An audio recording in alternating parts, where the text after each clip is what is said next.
আসসালামু আলাইকুম hello friends. Peripheral neuropathy বা ডায়াবেটিক নার্ভ পেইন ডায়াবেটিস মেলিটাসের একটি সাধারণ দীর্ঘমেয়াদী জটিলতা।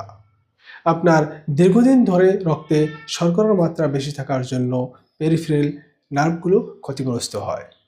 ফলে হাত পা জ্বালাপোড়া, ঝিনঝিন, ব্যথা এবং শরীরটা অনেক দুর্বল লাগে। আয়ুর্বেদের চরক সংহিতা গ্রন্থ অনুসারে প্রমেহ বা ডায়াবেটিস, পিত্তা, কাফা এবং পরে বাতদশার বৃদ্ধির জন্য এটা দেখা যায়।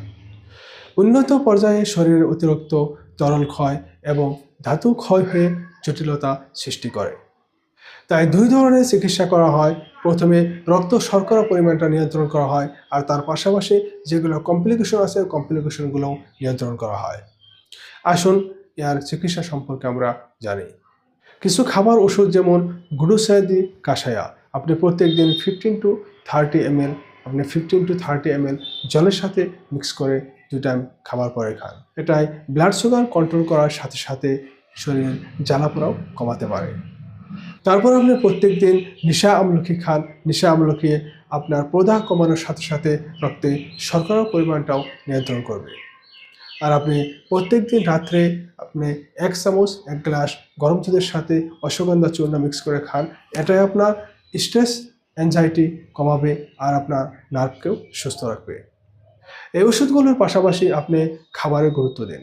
পূর্ণ শস্য, তিক্ত সবজি এগুলো আপনি বেশি পরিমাণে খান। পর্যাপ্ত পরিমাণে জল পান করুন। আর আপনি প্রত্যেক দিন ত্রিফলা চূর্ণ আপনি জলের সাথে মিক্স করে খান।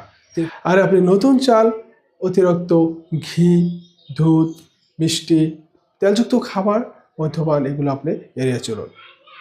আর আপনি নিয়মিতভাবে যোগা করুন, যেমন পশ্চিমা উত্তানা আসানা। এটা আপনার নার্ভকে সুস্থ রাখবে আর আপনার প্যানক্রিয়াসকেও উদ্দীপনা করবে। নিয়মিত বাজরা আসানা করুন, যেটা নাকি খাবার পরে করলে আপনার হজম শক্তিটা অনেক বৃদ্ধি পাবে। আশা করি সবাই ভালো থাকুন, সুস্থ থাকুন। নেক্সট ভিডিওতে আবার দেখা হবে। আজকের জন্য বিদায় নিচ্ছি। ধন্যবাদ।